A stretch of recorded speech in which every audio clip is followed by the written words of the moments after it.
Hey, bro, how you doing today? I hope you're having a great day, man. Better than mine's at least. Because today, bro, it kind of sucked today. It was the first day of school, but I didn't really care about the school aspect that much. Most of my classes were just filled with a lot of thugs. But that's not what I wanted to talk about today. I wanted to talk about how my friends were holding me back again. Now, I told you that you have to cut off these friends that are bad for you, right? And I felt like I was doing a pretty good job at that, but I guess I was wrong in some sort of way. So I apologize for preaching information that I haven't even fully sustained myself. Let me start my story of how I came to this realization. So today, it's first day of school. The story started at the end of the school day, and we had like this little pickup spot, I guess. So pretty much what would happen was that when school ended, we would go out to like the front and wait for our buses to come.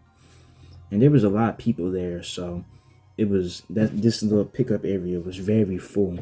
And that's where I saw some of my people, some of my acquaintances that I'm calling them now. And nothing really happened until we got on the bus.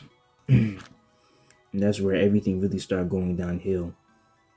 So when I first came on the bus, I sat in about the second seat, and this girl was sitting in front of me. Now I wanted to talk to this girl, right? So I'm like, oh, maybe I should move my seat over there. So I was kind of like building myself up to do it, right? But then before that, one of my friends came on the bus and he asked me why I was sitting in the front. I was like, oh, don't worry about it. You don't need to worry about it. Then he's like, oh, cool. I'll just sit by you then. Plops his seat right next to me. So now I'm kind of in this situation where I'm trying to, get to move to a spot where somebody's like right, but somebody's there with me. When people get on the bus and everything's cool, everything's alright, then these two people come on the bus. I just call them toxic friends because I don't really need a name for them. So the dude beside me was acting a little weird, you know what I'm saying? Normal high schooler stuff. I'm not gonna lie, I'm like, all right, bro, you need to move. So I move him out the way, and I'm like, hold on, let me switch my seat. So I switch my seat to the girl beside me, or the girl in front of me, the girl I wanted to talk to, right? So when I do that, the toxic friends in the back were like, oh, why are you moving your seat? Why you standing up, man? Why you doing all this and all that? And I paid them no attention. After that, I sat down and I started to make conversation with this girl. And while I was doing that, those people in the back of the bus were like, oh, wait. Oh, Jamie, turn around. Turn around and you're a bitch. Turn around like a good boy. All that gay shit like that. I apologize for my foul language, but that's what they were saying. And I didn't pay them no mind. I heard them and I just stopped. I literally felt embarrassed because of what those people were doing to me. And luckily, the girl beside me didn't really care because she said, oh, they're your friends. It's kind of got me started thinking. It kind of had me thinking more like, these are not my friends. These are just losers who can't get no play. Because let me tell you, both of these people that were talking, oh, Jamie, what are you doing? Oh, Jamie has aura, or this and all that, which is just fucking corny, by the way. They were both fucking losers, in all honesty. They were both, one was like extremely fat, other one was skinny fat, in all honesty. And they were ugly. They got no play.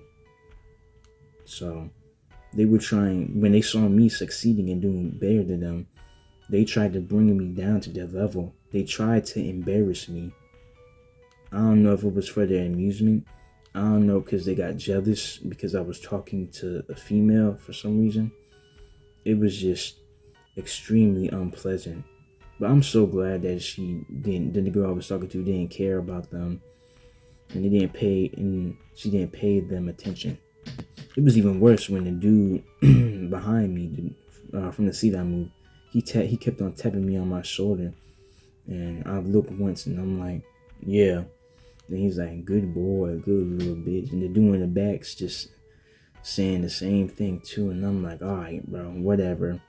Then he taps my shoulder again, and I'm like, what? Then he talks about, and then he just says, is that your girlfriend? Like, bro, do you not see the room? Do you not know what's going on here? It's just fucking crazy. They can't read social cues. When someone's ignoring you, it means that they're busy or don't want to talk to you. Either way, you shouldn't keep on yelling, because it's not going to get you anywhere. And it's just going to have the person not liking you more and more, unless they didn't hear you. That's the only excuse. So, like, repeat yourself twice, and then just move on if they don't, respond. But it was crazy, man. And the funny thing is, I actually walked this girl home too. But those people were still, well, one of those people were still on me. And they was, because they were at the same bus stop. And they was like, when I was walking the opposite direction, they came over. Listen. Let me explain. So listen, right? Let me explain how he came over. All right. So there was like a street. This is the street right here. Okay. He had to walk this way. This is a toxic friend. He had to walk this way to get to his house.